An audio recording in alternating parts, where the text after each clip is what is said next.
아따, 주인님들. 오늘도 잘 지내셨소? 춘심이가 또 재미나게 들려드릴 이야기가 있으니께 얼른 앉으시고 귀 쫑긋 세워두소. 자, 주인님들. 오늘 춘심이가 가져온 이야기는 말이요. 뚝 떨어진 감보다 더 운수 좋은 그야말로 길에서 복을 주운 사연이랍니다. 아이고, 홀어머니가 칠삭둥이만도 못한 아들놈.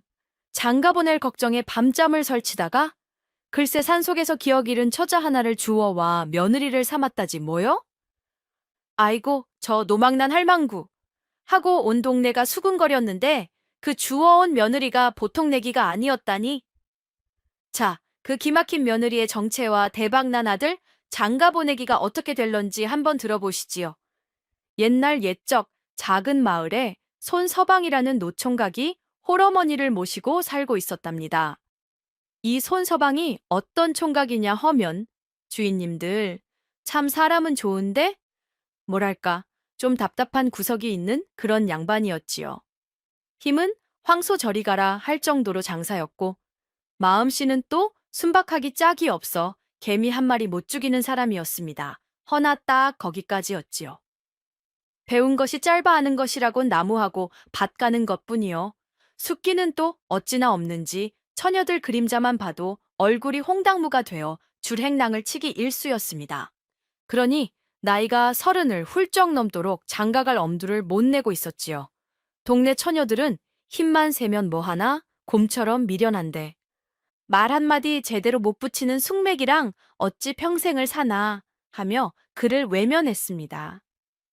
이런 아들을 둔 홀어머니의 속은 하루하루 까맣게 타들어갔습니다. 아이고, 저 멍텅구리 같은 놈. 내가 저놈 짝 지어주는 꼴을 보고 눈을 감아야 할 텐데 저래가지고 네 집 처자가 시집을 오려 하겠느냐.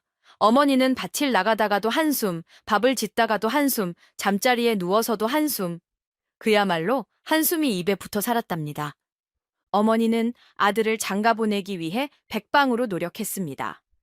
용하다는 중매쟁이를 찾아가 사정도 해보고 이웃 마을에 혼기찬 처자가 있다는 소문만 들리면 불이 나게 달려가 아들 자랑을 늘어놓았지요. 우리 아들이요, 힘이 장사라 굶어 죽을 일은 없고요. 마음이 비단결이라 색시속 썩일 일도 없을 겝니다. 하지만 번번이 퇴짜를 맞기 일쑤였습니다. 가진 것 없는 산골짜기 노총각에게 선뜻 딸을 주겠다는 부모는 아무도 없었으니까요. 그렇게 세월만 흘러가니 어머니의 시름은 점점 더 깊어졌습니다. 아이고 내 팔자야. 내가 눈 감기 전에 과연 며느리 얼굴 한번 볼 수 있을꼬. 그녀는 텅 빈 아들 방을 보며 밤마다 눈물 섞인 한숨을 내쉬는 것이 일과가 되었답니다. 아이고, 아들 장가 보내기가 이리도 힘든 일이니 남의 일 같지 않으시지요. 그렇게 아들 걱정에 잠 못 이루던 어느 화창한 봄날이었습니다. 어머니는 여느 때처럼 나물이라도 케어 저녁 찬거리라도 마련할 요량으로 등에는 바구니를 짊어지고 깊은 산속으로 들어갔습니다. 한참 동안 고사리며 취나무를 뜯다 보니 자신도 모르게 마을 사람들이 잘 다니지 않는 아주 깊은 골짜기까지 들어오게 되었지요. 허허, 욕심부리다 너무 깊이 들어왔나 보네. 이쯤 하고 내려가야겠다. 어머니가 허리를 펴고 주변을 둘러보는데 저만치 계곡 옆 커다란 바위 아래에 무언가 하얀 물체가 쓰러져 있는 것이 눈에 들어왔습니다. 잉, 저게 뭐지? 흰 사슴이라도 잠을 자나? 어머니는 호기심에 조심스럽게 그쪽으로 다가갔습니다. 그런데 가까이 가서 보니 그것은 짐승이 아니라 아이고 세상에 바로 사람이었습니다. 그것도 아주 곱게 생긴 젊은 처자 하나가 정신을 잃고 쓰러져 있는 것이 아니겠소? 처자는 딱 봐도 평범한 시골 처녀가 아니었습니다. 입고 있는 옷은 비록 흙두성이가 되고 군데군데 찢어져 있었지만 그 재질이나 빛깔이 아주 귀한 비단이었고 헝클어진 머리 사이로 보이는 얼굴은 창백했지만 옥처럼 맑고 고왔습니다. 손가락은 또 얼마나 가늘고 희던지 평생 흙 한 번 만져보지 않은 귀한 집 아가씨임이 틀림없었지요. 아니, 이 험한 산골짜기에 어찌 이런 귀한 아가씨가. 어머니는 깜짝 놀라 처자에게 다가갔습니다. 자세히 보니 처자의 이마에는 돌에 부딪힌 듯 작은 상처가 나 있었고 거기서 흘러나온 피가 굳어 있었습니다. 아마도 산길을 걷다가 발을 헛디뎌 굴러떨어지면서 머리를 다치고 정신을 잃은 듯 보였지요. 어머니는 급히 처자의 코에 손을 대보았습니다. 다행히 숨은 희미하게 붙어 있었습니다. 이대로 두면 꼼짝없이 밤새 짐승의 밥이 되거나 얼어 죽을 것이 뻔했지요. 어머니는 잠시 망설였습니다. 괜히 내가 이 아가씨를 건드렸다가 무슨 봉변이라도 당하는 것은 아닐까? 저리 귀한 집 아가씨 같은데 혹시 도둑으로 몰리기라도 하면 하는 두려움이 들었기 때문입니다. 하지만 그녀의 착한 심성이 그것을 용납하지 않았습니다. 아이고, 사람 목숨이 먼저지 내 코가 석자라고 어찌 눈앞에서 죽어가는 사람을 외면한단 말인가. 어머니는 중얼거리며 자신의 낡은 치마를 찢어 처자의 상처를 동염해 주었습니다.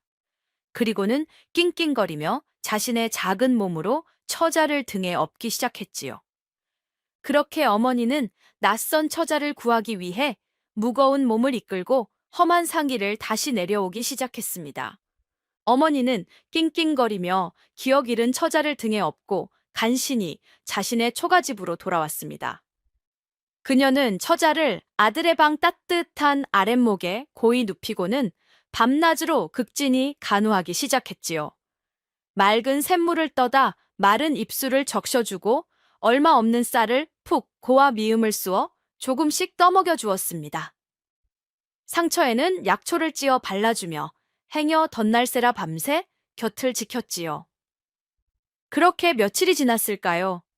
어머니의 지극정성 덕분인지 처자는 마침내 희미한 신음소리를 내며 긴 잠에서 깨어났습니다. 여기가 어디인가요? 처자가 가늘게 떨리는 목소리로 물었습니다. 어머니는 기뻐서 어쩔 줄 몰라 하며 처자의 손을 잡았습니다. 아가, 정신이 드는 개냐? 아이고, 다행이다. 정말 다행이야. 여긴 내 집이니 아무 걱정 말거라. 처녀는 낯선 천장과 자신을 걱정스럽게 내려다보는 늙은 할머니를 보며 혼란스러운 표정을 지었습니다. 그녀는 자신이 누구인지, 어디서 왔는지, 어찌하여 이곳에 누워 있는지 아무것도 기억하지 못했습니다. 머리를 다친 충격으로 모든 기억을 잃어버린 것이지요. 저는 누구지요? 아무것도 기억나지 않아요. 처녀의 맑은 눈망울에 눈물이 그렁그렁 맺혔습니다. 바로 그 순간이었습니다. 처녀의 그 슬프고도 막막한 눈빛을 보는 순간 어머니의 머릿속에 아주 기막히고도 대담한 생각이 번개처럼 스쳐 지나갔습니다. 이것은 필시 하늘이 내 아들을 어여삐 여겨 내려주신 며느리감이 틀림없다. 그렇지 않고서야 어찌 이 험한 산골짜기에 저리 곱고 귀한 처자가 기억까지 잃은 채 나타났겠는가. 이것은 하늘의 계시다. 내 이 아이를 며느리로 삼아 내 아들 장가 보내는 평생 소원을 풀어야겠다. 어머니는 속으로 쾌재를 부르며 아주 인자하고 슬픈 표정을 지어 보였습니다. 그리고는 처녀의 손을 더욱 꼭 잡고 눈물을 글썽이며 말했지요. 오, 불쌍한 내 아가. 어찌 기억을 다 잃었단 말이냐. 너는 바로 내 며느리, 내 아들의 정혼자란다. 며칠 전 나와 함께 나무를 캐러 산에 갔다가 그만 발을 헛디뎌 머리를 다쳐 일이 된 것이 아니냐. 아이고, 이 늙은이가 너를 잘못 데려가서 일이 되었구나. 어머니는 능청스럽게 거짓말을 늘어놓았습니다. 기억 잃은 처녀는 순진하게도 그 말을 철석같이 믿을 수밖에 없었지요. 제가 정말 어머님의 며느리라고요? 그렇다마다 저기 저 듬직한 총각이 바로 내 서방이 될 손서방이란다.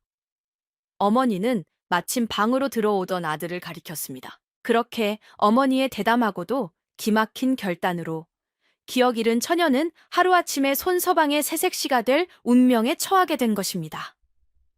어머니의 그 폭탄 같은 선언에 가장 놀란 것은 바로 아들 손서방이었습니다. 그는 밖에서 나무를 하다가 어머니가 부르는 소리에 방으로 들어왔는데 생전 처음 보는 어여쁜 처자가 자신을 보고 서방님이라 부를지도 모르는 기막힌 상황에 처한 것이지요. 어머니, 이게 다 무슨 말씀이십니까? 제 색시감이라니요? 손서방은 어안이 벙벙하여 말을 더듬었습니다. 그는 평생 여자 손 한 번 제대로 잡아본 적 없는 순박한 총각이었기에 눈앞에 이 상황을 도무지 이해할 수가 없었지요. 어머니는 그런 아들의 등을 세게 철썩 때리며 속삭였습니다. 이 눈치 없는 놈아, 하늘이 내려주신 복을 네 발로 걷어찰 셈이냐? 너는 그냥 가만히 있어. 이 어미가 다 알아서 할 것이니. 어머니는 일사천리로 혼례를 서둘렀습니다. 형편이 어려우니 번듯한 혼례식은 꿈도 꿀 수 없었지만 이웃 몇 사람만 불러놓고 조촐하게 상을 차려놓고는 오늘부터 이 아이는 우리 집 며느리요, 내 아들의 아내다 하고 선포해버렸지요. 손서방은 얼떨떨한 상태로 새신랑이 되었습니다. 그는 꿈인지 생시인지 분간이 안 갔지요. 그저 어머니가 시키는 대로 멀뚱멀뚱 앉아있다가 난생 처음 보는 고운 색시와 맞절을 하고 한 방에 들게 된 것입니다. 하늘에서 뚝 떨어진 것 같은 어여쁜 아내의 모습을 훔쳐볼 때마다 그의 얼굴은 잘 익은 홍시처럼 빨개졌고 심장은 쿵쾅거려 터질 것만 같았답니다. 기억을 잃은 새색시, 아랑의 심정 또한 오죽 복잡했겠소이까. 자신이 누구인지도 모르는 상태에서 낯선 남자와 혼례를 치르고 아내가 되었으니 불안하고 두려운 마음이 드는 것은 당연했지요. 하지만 그녀를 극진히 간호해주고 내 며느리라며 살갑게 대해주는 시어머니와 자신을 보고 얼굴만 붉히며 어쩔 줄 몰라 하는 순박해 보이는 남편을 보니 왠지 모르게 마음이 놓이는 것도 사실이었습니다. 그래, 비록 기억은 나지 않지만 이분들이 나의 새로운 가족이구나. 이분들을 믿고 따라보자. 그녀는 그렇게 자신의 운명을 받아들이기로 했습니다. 그렇게 그날 밤 어수룩하고 순박한 신랑과 자신이 누구인지도 모르는 기억 잃은 신부의 기묘하고도 어색한 신방이 차려졌습니다. 두 사람은 밤새 아무 말도 없이 그저 서로의 숨소리만 들으며 어색한 시간을 보냈다고 하네요. 손서방네가 갑자기 혼례를 올렸다는 소문은 그 작은 산골 마을에 순식간에 퍼져나갔습니다. 가뜩이나 말없는 동네에 이보다 더 큰 이야깃거리가 어디 있었겠소이까. 사람들은 너나 할 것 없이 손서방네 집 주변을 기웃거리며 새색시 얼굴 구경하기에 바빴지요. 그런데 그 며느리가 글쎄 시어머니가 산속에서 주워온 어디서 굴러먹던 개뼈따귀인지도 모르는 기억 잃은 처녀라는 사실까지 알려지자 온 동네가 그야말로 발칵 뒤집혔습니다. 아이고 세상에, 손서방네 할망구가 드디어 노망이 났나 보네. 그러게 말일세. 아무리 아들 장가 보내는 게 소원이라지만 어찌 근본도 모르는 계집을 며느리로 들인단 말인가. 산속에서 주워왔다니 필시 무슨 험한 꼴을 당했거나 아니면 도망친 관노이거나 그것도 아니면 사람 홀리는 여우 같은 년일지도 모르지. 사람들은 모였다 하면 손서방네 흉을 보며 수군거렸습니다. 특히 동네 안악들의 입방아는 더욱 심했지요. 그들은 손서방네 집 앞을 지나갈 때마다 일부러 큰 소리로 비아냥거렸습니다. 어이구, 저기 주워온 며느리 행차하시네. 손서방은 좋겠네. 가만히 앉아있다가 하늘에서 색시가 뚝 떨어졌으니 멸흑 낄낄거렸습니다. 새색시 아랑은 그런 사람들의 모진 시선과 날카로운 말들에 큰 상처를 받았습니다. 그녀는 자신이 왜 이런 손가락질을 받아야 하는지 알 수 없었지만 그저 묵묵히 모든 것을 감내할 뿐이었지요. 시어머니와 남편에게 누가 될까 싶어 밖에서는 고개도 제대로 들지 못하고 그림자처럼 조용히 지냈습니다. 손서방 역시 마음이 편치 않았습니다. 그는 아내가 너무나 곱고 착한데 사람들이 아내를 주워온 며느리라며 흉보는 것이 속상하고 화가 났습니다. 하지만 숫기 없는 그가 나서서 사람들과 싸울 용기는 없었지요. 그저 아내에게 미안한 마음에 밭에서 돌아오면 들꽃을 꺾거나 아내 방에 꽂아주거나 맛있는 산딸기를 따다 주는 것으로 자신의 마음을 표현할 뿐이었습니다. 시어머니는 어땠을까요? 그녀 역시 사람들의 비웃음에 속이 상했지만 겉으로는 큰 소리를 쳤습니다. 흥! 너희들이 뭘 안다고 짓거리느냐? 우리 며느리는 하늘이 내려주신 복덩이다. 두고 보아라. 너희들이 다 부러워하게 될 날이 올 것이니 하고 말이지요. 하지만 속으로는 내가 정말 잘못된 짓을 한 것인가 하는 불안감을 떨칠 수가 없었답니다. 그렇게 손서방네 가족은 온 동네의 비웃음과 손가락질 속에서 위태로운 새 출발을 하게 된 것입니다. 과연 시어머니의 큰 소리처럼 아랑은 정말 복덩이가 되어 모든 사람들을 놀라게 할 수 있을까요? 동네 사람들의 비웃음 속에서도 새색시 아랑은 묵묵히 자신의 자리에서 최선을 다했습니다. 그리고 시간이 지날수록 그녀가 결코 평범한 시골 처녀가 아니라는 사실이 조금씩 드러나기 시작했지요. 가장 먼저 사람들을 놀라게 한 것은 그녀에게서 풍겨나오는 숨길 수 없는 기품이었습니다. 비록 기억은 잃었어도 그녀의 몸에는 아주 귀한 신분으로 살아온 흔적들이 고스란히 남아 있었던 것입니다. 걸음걸이는 사뿐사뿐 구름 위를 걷는 듯 우아했고 말씨는 나긋나긋하면서도 품위가 있었습니다. 밥을 먹는 모습, 차를 마시는 모습, 심지어는 문을 열고 닫는 사소한 행동 하나하나에 절제된 예의와 범절이 배어 있었지요. 시어머니는 무식한 자신이 봐도 며느리의 행동거지가 웬만한 양반과 규수 저리 가라 할 정도라는 것을 느끼고는 혀를 내둘렀습니다. 저 아이 정말 보통 내기가 아니구나. 어쩌면 정말 높은 집안의 아가씨였을지도 몰라. 아랑의 비범함은 여기서 그치지 않았습니다. 그녀는 아주 놀라운 재주들을 하나씩 보여주기 시작했지요. 손서방네 집 텃밭은 워낙 척박해서 푸성귀 몇 폭이 겨우 자라는 황무지나 다름없었습니다. 그런데 아랑이 그 밭을 돌보기 시작하자 놀라운 변화가 일어났습니다. 그녀는 어디서 구해왔는지 모를 들꽃, 씨앗들을 밭에 뿌리고 정성껏 가꾸었는데 며칠 지나지 않아 그 밭에서 온갖 희귀하고 아름다운 꽃들이 피어나기 시작했습니다. 밭은 순식간에 눈부신 화원으로 변했고 그 꽃향기는 온 마을을 향기롭게 만들었지요. 또 어떤 날은 손서방이 무심코 수치로 벽에 낙서하는 것을 보고는 아랑이 그 숯을 받아들고 벽에 그림을 그리기 시작했습니다. 그런데 그 솜씨가 어찌나 생생하고 뛰어난지 마치 살아있는 학이 금방이라도 날아오를 것 같고 대나무 숲에서는 바람 소리가 들리는 듯 했습니다. 손서방과 시어머니는 그 그림을 보고는 넋을 잃고 말았지요. 낡은 옷을 수선하는 솜씨 또한 기가 막혔습니다. 그녀가 바늘을 몇 번 놀리면 해지고 구멍 난 헌옷이 마치 새로 지은 비단옷처럼 곱고 아름답게 변신했습니다. 마을 사람들도 처음에는 얼굴값도 못하는 게 별짓을 다 하네 하고 비웃었지만 아랑의 놀라운 재주를 직접 눈으로 확인하게 되자 점차 그들의 태도도 달라지기 시작했습니다. 아니, 저 집 며느리 그림 솜씨 좀 보소. 저 꽃밭은 또 어찌 저리 아름답게 가꾸었을꼬? 혹시 정말 선녀라도 되는 거 아니야? 하며 감탄과 함께 경외의 시선을 보내기 시작했지요. 우리 아랑 아씨 정말 대단하지 않소? 기억은 잃었어도 몸에 밴 재주와 기품은 숨길 수가 없는 모양입니다. 이제 슬슬 동네 사람들도 그녀를 다시 보게 되는구먼요. 새색시 아랑은 남편 손서방과 함께 지내면서 그의 순박하고 우직한 성품을 누구보다 아끼고 존중하게 되었습니다. 하지만 동시에 그의 무지우즈함과 세상 물정 모르는 어수룩함이 늘 안타깝고 마음에 걸렸지요. 우리 서방님은 마음이 저리 곧고 힘도 장사인데 그를 몰라 평생 나무꾼으로만 살기에는 너무나 아까운 분이다. 만약 그를 배우신다면 분명 크게 될 인물인데. 그래서 어느 날 아랑은 바티를 마치고 돌아와 고단하게 앉아있는 손서방에게 조심스럽게 말을 건넸습니다. 서방님, 왜 그러시오 부인?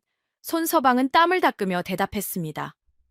제가 보니 서방님께서는 참으로 귀한 인품과 굳건한 기상을 지니셨습니다. 그저 힘만 쓰시는 나무꾼으로 살기에는 너무나 아까운 분이십니다. 부디 오늘부터 저와 함께 글 공부를 시작해 보시는 것이 어떻게 싸웁니까? 손서방은 아내의 갑작스러운 제안에 깜짝 놀라 손사래를 쳤습니다. 허허, 부인. 당치도 않은 소리 마시오.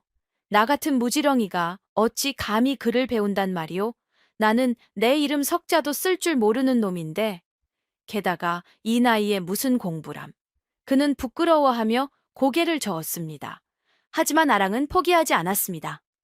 서방님, 배움에는 나이가 없는 법입니다.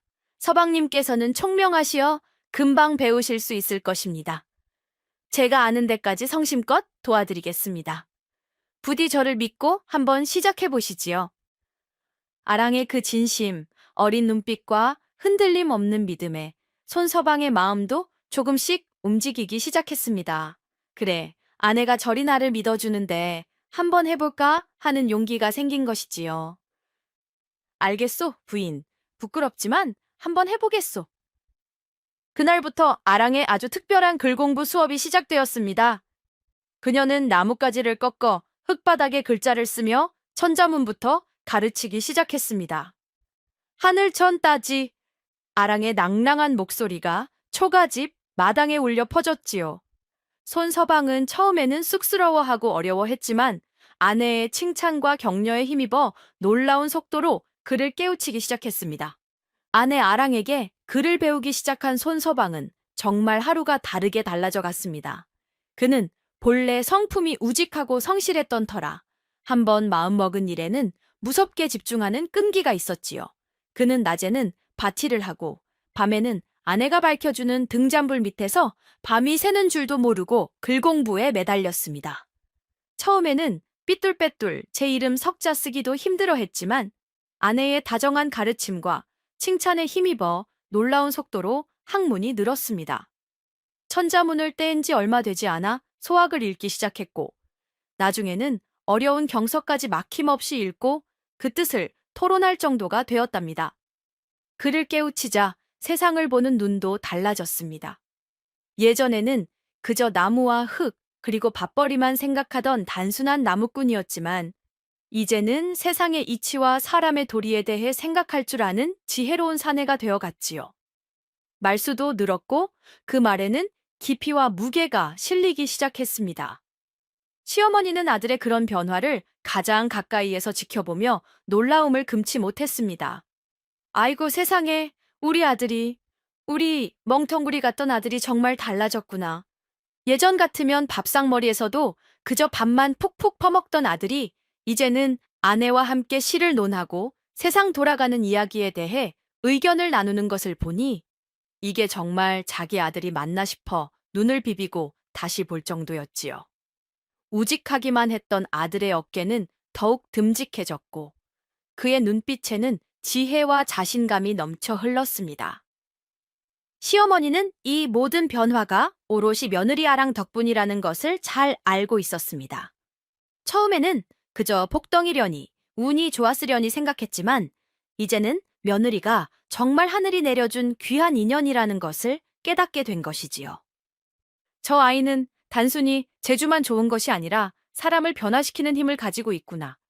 내 아들을 저렇게 훌륭한 사람으로 만들다니 내가 정말 귀한 며느리를 얻었구나. 시어머니는 이제 더 이상 며느리를 주워온 며느리라 생각하지 않았습니다. 그녀는 며느리를 진심으로 아끼고 사랑하며 친딸 이상으로 귀하게 여기기 시작했지요.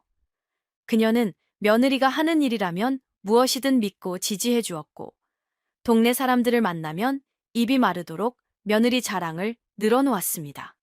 우리 며느리 같은 효부의 현처가 세상에 또 없다니까. 그렇게 손서방네 집은 아랑이라는 복덩이 며느리 덕분에 가난을 벗어났을 뿐만 아니라 집안에 화목과 지혜의 향기가 가득 피어나게 된 것입니다.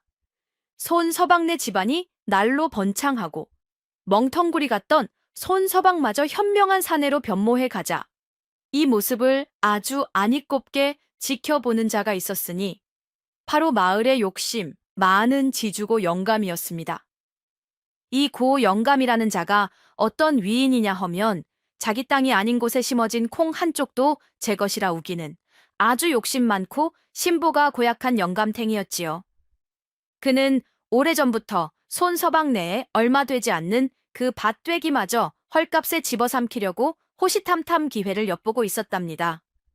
손서방의 아버지가 살아생전 병환으로 급히 돈이 필요할 때 고 영감에게 땅 문서를 잡히고 돈을 빌린 적이 있었습니다.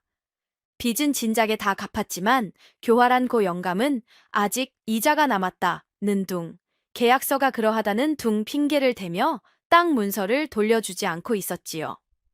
그는 손서방이 무식하고 힘이 없다는 것을 알고 언젠가 그를 쫓아내고 땅을 차지할 속셈이었던 것입니다. 그런데 갑자기 손서방 내에 복덩이 며느리가 굴러 들어오고 집안이 일어서기 시작하자 고 영감의 마음이 다급해진 것이지요. 저것들이 더 큰 부자가 되기 전에 어서 땅을 빼앗아야겠다. 어느 날 고 영감은 묵혀두었던 낡은 빈 문서를 들고 하수인 며칠 데리고 손서방네 집으로 들이닥쳤습니다. 네 이놈 손서방, 네 아비가 진 빚을 아직도 다 갚지 않았으니 약조대로 이 땅은 이제부터 내 것이다. 당장 짐 싸서 이 집에서 나가거라. 고 영감은 다짜고짜 고함을 치며 행패를 부리기 시작했습니다. 손서방과 어머니는 갑작스러운 횡포에 어쩔 줄 몰라 하며 당황했지요. 영감님, 그 빚은 이미 오래전에 다 갚지 않았사옵니까? 손서방이 억울함을 호소했지만 고 영감은 눈 하나 깜짝하지 않았습니다. 시끄럽다. 여기 빚 문서에 버젓이 글이 쓰여 있는데 어디서 발뺌이냐. 무식한 놈이라 글도 못 읽는 개로구나. 여봐라. 저놈들을 당장 끌어내거라. 고 영감의 하수인들이 험악한 표정으로 다가왔습니다. 손서방과 어머니는 이제 정말 꼼짝없이 평생 살아온 집과 땅을 빼앗기고 길바닥에 나앉게 될 위기에 처한 것입니다. 손서방과 어머니가 고 영감의 횡포 앞에서 속수무책으로 당하고 있을 바로 그때 방 안에서 조용히 상황을 지켜보던 새색시 아랑이 나섰습니다. 그녀의 얼굴에는 조금의 두려움도 당황한 기색도 없었지요. 오히려 아주 차갑고 냉철한 눈빛으로 고 영감을 쏘아보고 있었습니다. 잠깐만요, 영감님. 아랑이 조용하지만 힘있는 목소리로 말했습니다. 고 영감은 웬 계집이 나서서 자신을 막아서는가 싶어 기가 막히다는 듯이 쳐다보았습니다. 내년이 무엇인데 감히 어른들 일에 끼어드느냐, 썩 비키지 못할까. 소인은 이 집의 며느리로서 부당한 일에 어찌 가만히 있을 수 있겠사옵니까? 아랑은 조금도 물러서지 않고 고 영감에게 다가가 그가 들고 있던 빚 문서를 한번 보여달라고 청했습니다. 고 영감은 니까짓게 글이라도 읽을 줄 아느냐. 며 비웃었지만 아랑의 당당한 기세에 눌려 마지못해 빚 문서를 휙 던져주었습니다. 아랑은 그 낡은 빚 문서를 받아들고는 아주 꼼꼼하고 빠르게 훑어보기 시작했습니다. 그녀가 그를 깨우친 것은 물론이고 남편에게 법률과 셈법까지 배웠다는 것을 고 영감은 꿈에도 몰랐겠지요. 잠시 후 아랑의 입가에 싸늘한 미소가 떠올랐습니다. 영감님, 그녀가 고 영감을 똑바로 쳐다보며 말했습니다. 이 계약서는 처음부터 잘못된 문서이옵니다. 뭐시? 그게 무슨 소리냐? 첫째, 아랑이 손가락을 하나 펴 보이며 말했습니다. 이 계약서에 적힌 이자율은 나라에서 정한 법도를 훨씬 뛰어넘는 아주 부당하고 과도한 이자이옵니다. 이는 명백한 불법이옵니다. 둘째, 저희 아버님께서 이미 원금을 모두 갚으셨다는 증인이 마을에 여럿 있습니다. 셋째, 그리고 가장 중요한 것은 이 계약서 말미에 아주 작게 쓰인 이 조항입니다. 아랑은 계약서의 한 부분을 가리켰습니다. 만약 빚을 다 갚지 못할 시 남은 빚의 10배에 해당하는 위약금을 물고 땅을 넘긴다. 허나 이 조항은 아버님께서 도장을 찍으신 후에 영감님께서 몰래 추가로 적어 넣으신 것이 아닙니까? 아버님의 도장 자국 위에 글씨가 희미하게 겹쳐 있는 것이 그 증좌이옵니다. 아랑은 고 영감이 저지른 문서 위조와 사기 행각을 조목조목 아주 논리정연하게 밝혀냈습니다. 고 영감은 자신의 모든 속임수가 탈로 나자 얼굴이 새하얗게 질려 아무 말도 하지 못하고 그저 벌벌 떨기만 했습니다. 영감님, 아랑이 차갑게 말했습니다. 지금이라도 이 문서를 거두고 조용히 물러가시지요. 만약 계속 횡포를 부리신다면 저는 당장 이 문서를 가지고 관하로 가 영감님의 모든 죄를 고발할 것입니다. 아이고, 정말 통쾌하지 않소이까. 우리 아랑아씨, 글공부한 보람이 있구머녀. 저 교활한고 영감의 코를 아주 납작하게 만들어버렸으니 말요. 고 영감을 보기 좋게 물리친 후 아랑의 지혜와 용기에 대한 소문은 온 마을에 퍼져나갔습니다. 사람들은 이제 더 이상 그녀를 주워온 며느리라 흉보지 않고 하늘이 내린 현명한 며느리라며 칭송하기 시작했지요. 그렇게 며칠이 평화롭게 흘러가던 어느 날이었습니다. 그때는 몇 달 동안 비 한 방울 내리지 않는 극심한 가뭄이 계속되고 있었지요. 논밭은 거북이 등처럼 쩍쩍 갈라지고 강물은 말라붙어 사람들의 시름이 깊어만 가고 있었습니다. 그런데 바로 그날 밤 아랑은 아주 이상하고도 생생한 꿈을 꾸었습니다. 꿈속에서 그녀는 마을 뒷산 가장 높은 곳에 서 있었는데 갑자기 하늘이 온통 시커먼 먹구름으로 뒤덮이더니 하늘에 구멍이라도 뚫린 듯 어마어마한 폭우가 쏟아져 내리는 것이었습니다. 그리고 그 폭우에 뒷산의 흙더미가 무너져 내리며 거대한 산사태가 마을을 덮치는 끔찍한 광경을 보게 된 것이지요. 안 돼. 아랑은 비명을 지르며 꿈에서 깨어났습니다. 온몸은 식은 땀에 젖어 있었고 심장은 세차게 뛰고 있었지요. 그것은 단순한 꿈이 아니었습니다. 앞으로 닥쳐올 끔찍한 재앙을 미리 보여주는 예지몽이라는 것을 그녀는 직감했습니다. 아랑은 당장 잠들어 있던 시어머니와 남편을 깨웠습니다. 어머님, 서방님, 어서 일어나 보세요. 큰일 났습니다. 두 사람은 잠결에 놀라 무슨 일이냐고 물었지요. 오늘 밤 큰 비가 내릴 것입니다. 이대로 있다가는 뒷산이 무너져 우리 마을이 몽땅 흙더미에 파묻히고 말 것입니다. 어서 마을 사람들에게 이 사실을 알리고 뒷산 근처에 사는 사람들과 가축들을 모두 안전한 곳으로 옮겨야 합니다. 아랑은 아주 다급하고도 절박한 목소리로 외쳤습니다. 하지만 시어머니와 손서방은 그녀의 말을 선뜻 믿을 수가 없었지요. 이렇게 맑고 쨍쨍한 날에 갑자기 폭우와 산사태라니? 이게 다 무슨 잠꼬대 같은 소리란 말인가? 아가, 네가 굳은 꿈을 꾸었나 보구나. 너무 걱정 말거라. 시어머니는 며느리를 다독였습니다. 아닙니다, 어머님. 제 말을 믿어주십시오. 이것은 단순한 꿈이 아닙니다. 정말 큰일이 날 것입니다. 아랑은 눈물까지 글썽이며 애원했습니다. 과연 손서방과 시어머니는 아랑의 이 황당무계해 보이는 예언을 믿어줄까요? 그리고 마을 사람들은 그녀의 경고에 귀를 기울여 줄까요? 마을 전체의 운명이 이제 아랑의 예지몽에 달리게 되었습니다. 시어머니와 손서방은 아랑의 그 절박하고도 확신에 찬 모습에 결국 반신반의하면서도 그녀의 말을 믿어보기로 했습니다. 저 아이가 지금까지 단 한 번도 허튼 소리를 한 적이 없지 않은가. 혹시 정말 무슨 일이 있을지도 모른다.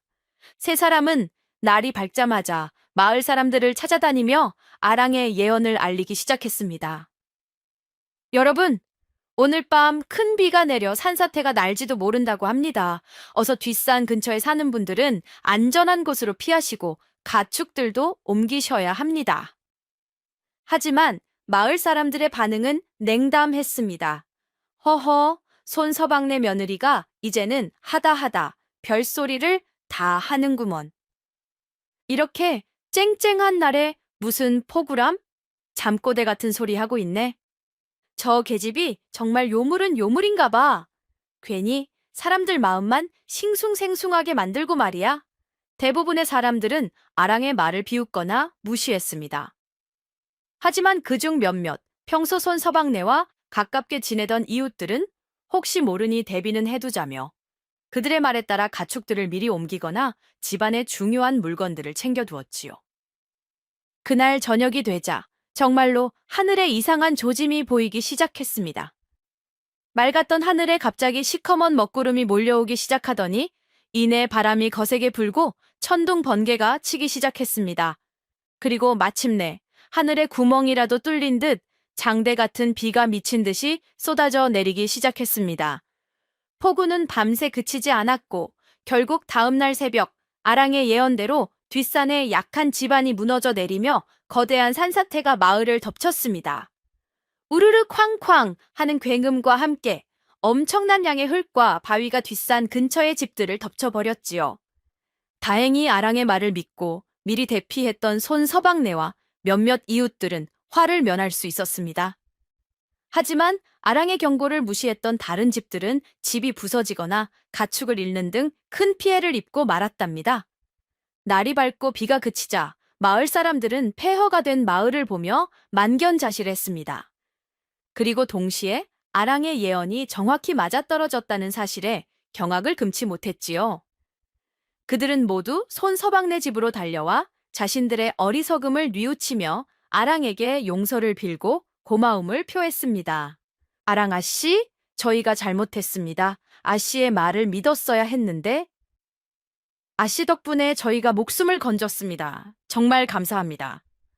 그날 이후 아랑은 마을 전체를 구한 영웅이자 하늘의 뜻을 내다보는 신비한 여인으로 칭송받게 되었습니다. 그녀를 주워 온 며느리라 흉보던 사람은 이제 아무도 없었지요. 모두가 그녀를 존경하고 따르기 시작했습니다. 산사태 소동이 지나가고 마을이 조금씩 안정을 되찾아갈 무렵 아랑에게는 또 다른 변화가 찾아왔습니다. 바로 잃어버렸던 기억의 파편들이 하나둘씩 떠오르기 시작한 것이지요. 그 계기가 된 것은 바로 시어머니가 아랑을 발견한 곳에서 찾은 작은 물건 하나였습니다. 아랑의 것이 아닐까 하여 아주 오래되어 보이는 낡은 비단 향주머니 하나를 아랑에게 가져다 주었지요. 아랑은 무심코 그 향주머니를 받아들었는데 그 순간 코끝을 스치는 아주 맑고도 익숙한 향기에 머리가 띵 하고 울리는 듯한 극심한 두통을 느꼈습니다. 악! 그녀는 비명을 지르며 그 자리에 주저앉았지요. 그 향기는 바로 아주 귀한 백단향이었습니다. 그리고 그 향기를 맡는 순간 그녀의 머릿속에 아주 희미하지만 강렬한 영상들이 스쳐 지나갔습니다. 눈부시게 화려한 궁궐의 모습, 아름다운 비단 옷을 입고 정원을 거니는 자신의 모습, 그리고 아주 위엄있고 인자한 얼굴의 어떤 어른이 자신을 보고 내 딸 아랑아 하고 부르는 목소리. 기억의 파편들은 너무나 순식간에 나타났다 사라져서 아랑은 그것이 현실인지 환상인지 분간할 수가 없었습니다. 하지만 그 경험은 그녀에게 큰 혼란과 함께 자신이 결코 평범한 시골 처녀가 아니었을 것이라는 강한 확신을 심어주었지요. 나는 대체 누구였을까? 왜 나는 저런 화려한 곳에 있었던 걸까? 저 향기는 왜 이리도 익숙하고 가슴 아픈 걸까? 그날 이후로 아랑은 밤마다 단편적인 꿈을 꾸기 시작했습니다. 꿈속에서 그녀는 때로는 높은 누각에서 검은 고를 타고 있기도 하고 때로는 수많은 시녀들에게 둘러싸여 있기도 했습니다. 하지만 언제나 꿈의 마지막은 어두운 숲속에서 누군가에게 쫓기다가 머리를 부딪히고 쓰러지는 끔찍한 장면으로 끝났지요. 아랑은 되찾은 기억의 파편들 때문에 더욱더 고뇌에 빠졌습니다. 자신의 과거를 알고 싶다는 열망과 함께 그 과거에 무언가 끔찍한 비밀이 숨겨져 있을지도 모른다는 두려움이 그녀를 사로잡았지요. 아랑이 마을의 영웅으로 떠오르고 손 서방네 집안이 날로 번창해 가자 배가 아파서 견딜 수 없는 사람이 있었으니 바로 욕심쟁이 지주고 영감이었습니다. 그는 빈 문서를 이용해 손 서방네 땅을 빼앗으려다 아랑에게 망신만 당한 뒤로 앙심을 품고 복수의 기회만 노리고 있었지요. 특히 아랑이 산사태를 예언했다는 소문이 퍼지자 고 영감은 옳거니 하고 무릎을 쳤습니다. 저 계집은 필시 사람이 아니라 사람을 홀리는 요물임에 틀림없다. 내가 이것을 빌미로 전연을 올가매고 손 서방네 재산을 모조리 빼앗아야겠다. 고 영감은 아주 악랄하고 교활한 음모를 꾸미기 시작했습니다. 그는 저작거리에 사람들을 풀어 아랑에 대한 흉흉한 헛소문을 퍼뜨렸지요. 글쎄, 손 서방네 며느리가 실은 천년 묵은 여우라더라. 그래서 둔갑술을 부리고 미래를 내다보는 것이라지. 아니야, 구렁이가 변한 뱀신이라던데. 그래서 마을의 가뭄과 산사태 같은 재앙을 불러오는 것이라고. 저 계집 때문에 마을의 전기가 흐려져서 앞으로 더 큰 불행이 닥칠지도 모른다. 처음에는 사람들이 에이, 말도 안 되는 소리라며 믿지 않았지만 고 영감이 돈으로 매수한 몇몇 사람들이 바람을 잡고 또 가뜩이나 산사태 때문에 불안해진 민심이 겹쳐지면서 소문은 점점 더 그럴듯하게 퍼져나가기 시작했습니다. 사람들의 마음속에 아랑에 대한 존경심 대신 두려움과 의심이 싹트기 시작한 것이지요.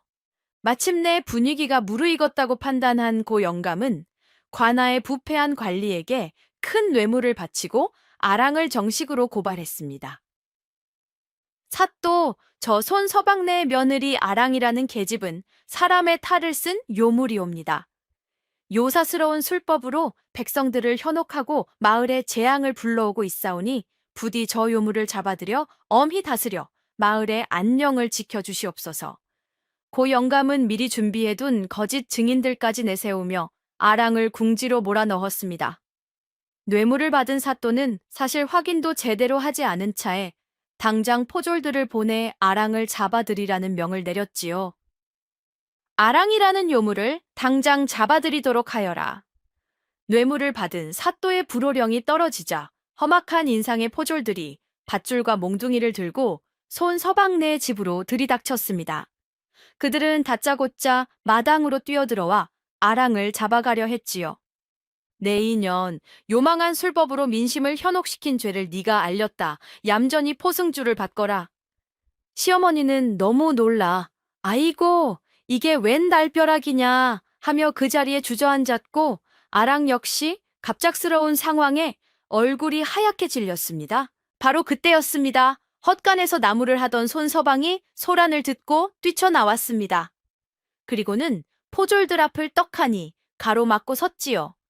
그의 손에는 날카로운 도끼가 들려 있었고 그의 눈빛은 성난 호랑이처럼 이글이글 불타고 있었습니다. 걔 누구냐? 감히 내 집에서 함부로 행패를 부리는 놈들이. 포졸들은 웬 나무꾼이 나서서 자신들을 막아서자 어이가 없다는 듯이 비웃었습니다. 네 이놈, 네가 지금 누군 줄 알고 막아서느냐? 우리는 나라의 명을 받드는 포졸이다. 썩 비키지 못할까? 하지만 손서방은 더 이상 예전에 어수룩하고 숙기 없던 그 나무꾼이 아니었습니다. 그는 아내 아랑을 만나 글을 배우고 지혜를 얻었으며 무엇보다 사랑하는 사람을 지켜야 한다는 용기를 배운 진정한 사내 대장부로 성장해 있었던 것입니다. 나라의 명이라 하였느냐? 손서방이 낮은 목소리로 말했습니다. 내 아내는 요물이 아니다. 그녀는 지혜와 용기로 이 마을을 재앙에서 구한 은인이다. 그런데 무슨 죄를 물어 내 아내를 잡아가려 하는 것이냐? 너희야말로 죄 없는 백성을 핍박하는 악당들이 아니더냐? 손서방은 아내에게 배운 논리로 포졸들의 부당함을 조목조목 따져 물었습니다. 그의 목소리는 우렁찼고 그 기세는 조금의 흔들림도 없었지요. 포졸들은 당황했습니다. 무식한 나무꾼인 줄만 알았는데 저리 논리정연하게 따지고 드니 어찌할 바를 몰랐던 것이지요. 시끄럽다. 어쨌든 사또의 명이시다. 길을 비켜라 하며 억지로 아랑을 잡으려 하자 손서방은 들고 있던 도끼로 땅바닥을 쾅 하고 내리찍으며 포효했습니다. 내 아내를 건드리려거든 먼저 이 도끼로 내 목을 베어라. 내 눈에 흙이 들어가기 전까지는 내 아내의 머리카락 한 올도 건드릴 수 없을 것이다. 아이고 정말 멋지지 않소이까. 사랑하는 아내를 지키기 위해 자신의 목숨까지 내건 저 모습. 손서방의 그 용맹한 기세에 포졸들마저 감히 함부로 달려들지 못하고 머뭇거리고 있었답니다. 손서방이 도끼를 들고 포졸들과 팽팽하게 대치하며 일촉즉발의 상황이 벌어지고 있을 바로 그때 마을 어귀에서부터 암행어사 출두요 하는 우렁찬 외침과 함께 마패를 든 어사 일행이 바람처럼 나타나는 것이 아니겠소? 아이고 하늘이 도왔구먼요. 마침 나라의 부패를 감찰하러 온 암행어사가 이 마을에 당도했던 것입니다. 암행어사는 손서방네 마당에서 벌어지고 있는 소란을 보고는 즉시 사건의 전말을 조사하기 시작했습니다. 고 영감과 부패한 사또는 자신들의 죄가 탈로 날까 두려워 아랑을 어떻게든 요물로 몰아가려 온갖 거짓말을 늘어놓았지요. 상황이 아랑에게 불리하게 돌아가는 듯하던 바로 그 순간, 암행어사의 눈에 아랑이 품에 안고 있던 낡은 비단 향주머니가 들어왔습니다. 암행어사는 그 향주머니를 보는 순간 얼굴색이 하얗게 변하며 경악을 금치 못했습니다. 저 향주머니는. 암행어사는 급히 아랑에게 다가가 향주머니를 자세히 살펴보고는 그 자리에서 무릎을 꿇고 큰절을 올렸습니다. 마마, 공주마마, 어찌하여 이곳에 살아계셨사옵니까? 아이고, 세상에, 이게 다 무슨 일이람? 알고 보니 이 암행어사는 과거 궁궐에서 아랑을 모셨던 충직한 신하였던 것입니다. 그리고 그 향주머니는 바로 몇 해 전 영모 사건에 휘말려 실종되었던 공주 아랑만이 가지고 있던 그녀의 신분을 증명하는 유일한 물건이었던 것이지요. 암행어사의 외침과 함께 그동안 닫혀있던 아랑의 모든 기억의 문이 활짝 열렸습니다. 그녀는 자신이 바로 이 나라의 잃어버린 공주였으며 간신들의 모함으로 영모에 휘말려 목숨을 잃을 뻔하다가 기억을 잃고 산속에 버려졌다는 끔찍한 과거를 모두 기억해 낸 것입니다. 모든 진실이 밝혀지자 상황은 순식간에 역전되었습니다. 고 영감과 사또는 공주를 음해하려 한 대역죄인이 되어 그 자리에서 포박당했지요. 마을 사람들은 자신들이 그동안 모셔온 새색시가 바로 나라의 공주마마였다는 사실에 놀라 입을 다물지 못했습니다. 손서방과 시어머니 역시 며느리의 정체를 알고는 어쩔 줄 몰라 하며 바닥에 엎드렸지만 아랑, 아니, 공주 아랑은 그들을 따뜻하게 일으켜 세워주었습니다. 어머님, 서방님, 저를 구해준 은혜를 어찌 잊겠사옵니까? 저에게는 두 분이 여전히 저의 소중한 가족입니다. 아이고, 산속에서 주워온 거지 처녀가 실은 나라의 공주 마마였다니. 이제 모든 악행은 밝혀지고 정의는 승리했으니 우리 공주 마마와 손서방의 앞날은 어찌 될까요?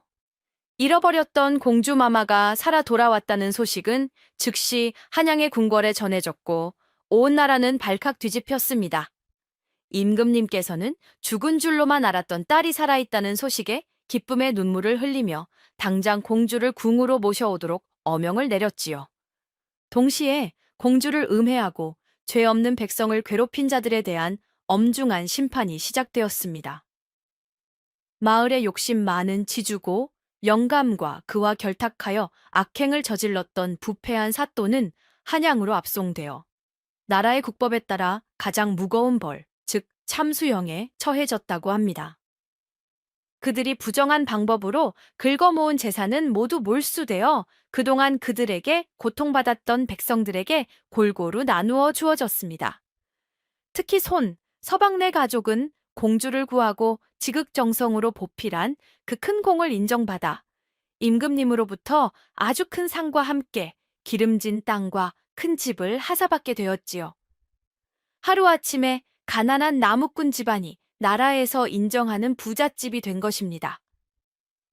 마을 사람들 역시 뛸 듯이 기뻐했습니다. 악덕 지주와 탐관오리가 사라지니 마을에 평화가 찾아왔고 공주마마 덕분에 마을 전체가 큰 상을 받게 되었으니 겹경사가 아닐 수 없었지요. 그들은 자신들의 어리석음을 뉘우치며 공주 아랑과 손서방 그리고 그 어머니에게 찾아와 몇 번이고 용서를 빌고 감사를 표했다고 합니다. 정의는 바로 세워졌고 악인들은 마땅한 벌을 받았으며 선한 사람들은 복을 받게 되었으니 이보다 더 통쾌하고 기쁜 일이 어디 있겠소이까. 이제 남은 것은 우리 공주 마마와 손서방의 관계가 앞으로 어찌 될 것인가 하는 것뿐이구먼요. 임금님의 명이 떨어지자 공주 아랑을 모시기 위한 화려한 가마와 행렬이 그 작은 산골 마을에 도착했습니다. 아랑은 이제 더 이상 남루한 시골 안악이 아닌 눈부신 비단옷을 입고 옥으로 만든 장신구를 한 고귀한 공주의 모습으로 돌아가야 할 시간이 된 것이지요. 이별의 순간이 다가오자 손서방과 시어머니 그리고 아랑의 눈에는 뜨거운 눈물이 고였습니다. 비록 짧은 시간이었지만 그들은 이미 서로에게 둘도 없는 소중한 가족이 되어 있었으니까요. 어머님, 서방님, 부디 몸 건강히 지내십시오. 이 은혜는 평생 잊지 않겠습니다. 아랑은 눈물로 마지막 인사를 고했습니다. 손서방과 시어머니는 차마 공주마마의 앞길을 막을 수는 없었기에 눈물을 삼키며 그녀를 보내줄 수밖에 없었지요. 그렇게 아랑은 화려한 감에 올라 정들었던 산골 마을과 사랑하는 사람들을 뒤로하고 한양의 궁궐로 향했습니다. 궁궐에서의 삶은 예전처럼 화려하고 풍족했습니다. 아름다운 비단옷, 맛있는 음식, 수많은 시녀들의 시중. 하지만 이상하게도 아랑의 마음은 조금도 기쁘지 않았습니다. 오히려 날이 갈수록 깊은 그리움과 허전함에 잠겨갔지요. 그녀의 눈에는 궁궐의 화려한 단청보다 남편과 함께 가꾸었던 작은 들꽃밭이 더 아름다웠고, 임금님 수라상에 진수성찬보다 시어머니가 끓여주시던 구수한 된장찌개가 더 그리웠습니다. 그리고 무엇보다 자신을 바라보며 얼굴을 붉히던 그 순박한 남편, 손서방의 얼굴이 사무치게 보고 싶었습니다. 아랑은 깨달았습니다. 자신에게 진정한 행복은 이 차갑고 격식뿐인 궁궐이 아니라 비록 누추했지만 따뜻한 사랑과 정이 넘쳤던 그 작은 초가집에 있었다는 것을. 결국 아랑은 임금님을 찾아가 눈물로 간청했습니다. 아바마마, 소인은 더 이상 궁궐의 공주로 살고 싶지 않사옵니다. 부디 소인이 사랑하는 지아비가 있는 곳으로 돌아가 평범한 안악으로 살아갈 수 있도록 허락하여 주시옵소서. 아이고, 우리 공주 마마 정말 대단한 결심을 했구먼요. 궁궐의 부귀영화를 버리고 사랑을 택하다니. 과연 임금님께서는 이 애틋한 딸의 소원을 들어주실까요?